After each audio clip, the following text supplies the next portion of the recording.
My name is Jutta Brunnée. I'm the Dean of the Faculty of Law at the University of Toronto. I was privileged to teach a special course at the Hague Academy in the inaugural winter course program in 2019, and the course was entitled Procedure and Substance in International Environmental Law. Let me start by explaining that the course was prompted by two decisions of the International Court of Justice that dealt with the respective rights and obligations of neighboring states under the harm prevention rule, the environmental harm prevention rule. That is the customary rule that obligates states to ensure that activities under their jurisdiction or control do not harm the environment of other states or potentially areas beyond the jurisdiction of states. Those two decisions made important contributions to clarifying the procedural obligations, for example, environmental impact assessment, notification, consultation, that flow from the substantive rule. But they also laid bare quite a few ambiguities as to the legal relationship between the procedural and substantive elements. And it was that relationship that the course explored.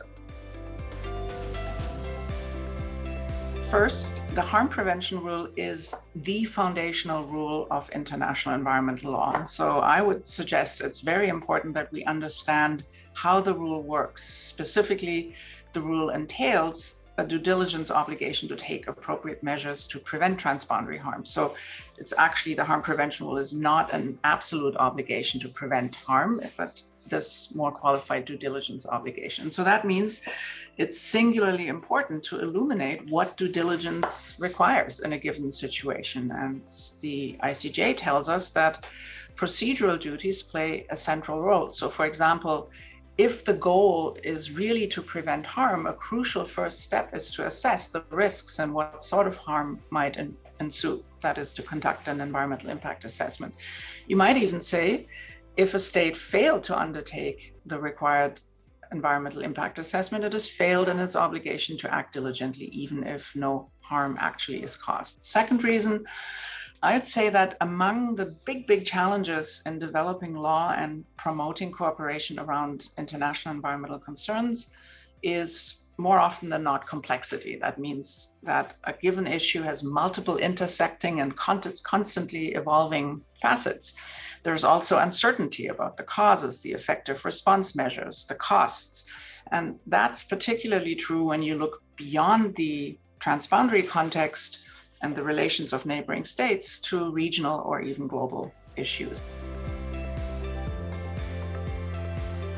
The course covered a range of cases, but I would single out two in which the International Court of Justice really dealt head-on with this relationship between procedure and substance. One was the 2010 decision in pulp mills on the River Uruguay.